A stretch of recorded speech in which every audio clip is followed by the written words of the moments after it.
Les gens se sont juste acharnés sur moi, juste pour mes origines. J'ai grandi dans le 93, mes parents sont d'origine mauricienne, donc ils ont immigré en France il y a 30 ans. J'ai fait du coup toute ma scolarité dans le 93 avant d'être admis par la Convention d'éducation prioritaire à Sciences Po. Donc c'était un peu la chance de ma vie, parce que déjà quand on étudie dans une ZEP, c'est pas facile, parce que les conditions dans le 9-3, c'est pas la même chose. On peut ne pas avoir de prof pendant 1 an. Dans le 93, j'ai jamais été considérée comme une jolie fille parce que les codes de beauté sont différents. Il faut avoir des formes, être bonne, ce qui n'était pas mon cas. Moi, j'ai toujours été de nature très fine. Du coup, moi, je l'ai mal vécu parce que partout où je passais, on me prenait pour une anorexique, on se permettait de donner des surnoms. La première chose qu'on venait me dire, c'est mais tu manges pas, pourquoi t'es toute maigre? Par contre, je suis arrivée à Sciences Po et là, changement total. Saint-Germain-des-Prés, les codes de beauté sont différents. Et là, d'un coup, de faire un 34, c'était hyper stylé. Tout en me disant que du coup, finalement, le physique, ça n'avait aucune importance parce que en fonction de son quartier, on peut être très belle comme être très moche. C'est n'importe quoi. Être belle, ça veut pas dire grand-chose. À la fin, ce qui importe, c'est vraiment sa personnalité, ce qu'on dégage. Et du coup, j'ai été repérée par quelqu'un qui m'a proposé de participer à Miss Île-de-France.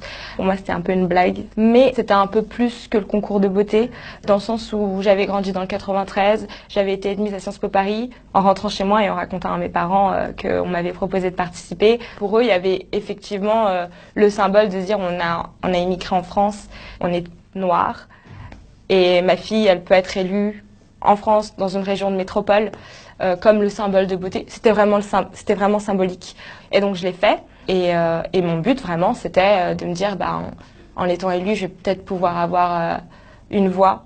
Je vais pouvoir partager mon histoire, je vais pouvoir parler du 93, de l'inégalité qu'il peut y avoir, mais que justement on peut s'en sortir peu importe son chemin en fait. Je sais que plein de gens se sont demandé mais pourquoi Miss France? En plus j'étais à Sciences Po, donc il y en a plein qui sont tombés des nues, mais elle est pas sérieuse, elle va participer à cette élection ou l'objectification de la femme. Oui, peut-être, mais à la fin c'est pourquoi tu le fais. Oui, je vais me mettre en maillot de bain devant les gens. Oui, on va s'intéresser à moi pour mon physique. Mais regardez, aujourd'hui, je suis là et je parle d'autres choses. Et vous ne seriez pas intéressé à moi si j'avais pas participé à l'élection de Miss Île-de-France. C'est pour ça que je l'ai fait. C'est parce que dans notre société, aujourd'hui, on accorde de l'importance aux gens pour leur physique, c'est comme ça. Par contre, si ça peut être un moyen d'attirer l'attention, bah oui, je vais l'utiliser. Ce serait stupide de pas le faire. Quand j'ai été élue Miss Île-de-France, moi au départ, je me sentais pas particulièrement en confiance.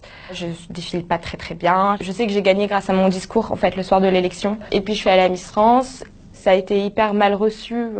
J'avais été en top tweet, plein de commentaires racistes. Hein, qu'est-ce qu'elle fout là, la pac-pac. Miss Île-de-France, c'est la fille d'un vendeur de marron chaud. Et ce qui m'a le plus choqué, c'est que c'était même pas, honnêtement, les Français fachos qui votent Marine Le Pen. C'est que c'était aussi des gens de mon quartier. C'était aussi des gens de couleur.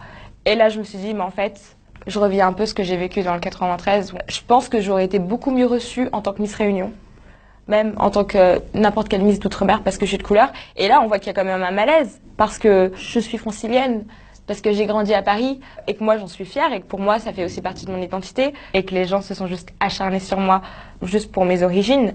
Ça, je m'y attendais pas, vraiment.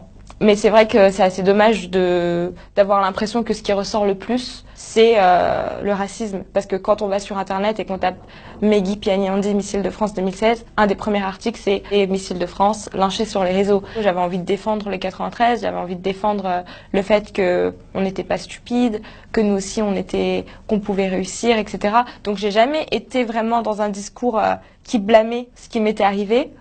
Et là, honnêtement, forcément, quand tu vois tout ça, t'as la haine. Moi, j'ai fait tout ça pour soutenir les gens, pour donner de l'espoir. Je veux pas me dire que ces gens-là, ils sont majoritaires. Juste envie de me dire que c'est une minorité qui fait beaucoup de bruit. Et il y avait quand même, pendant tous ces mois qui se sont écoulés, un sentiment d'injustice.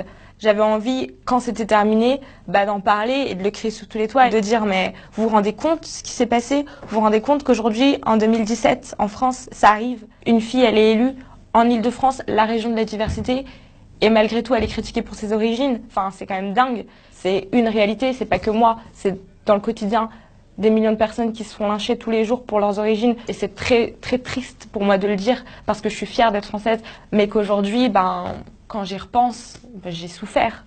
Et il n'y a pas de raison qu'on souffre pour ces raisons-là.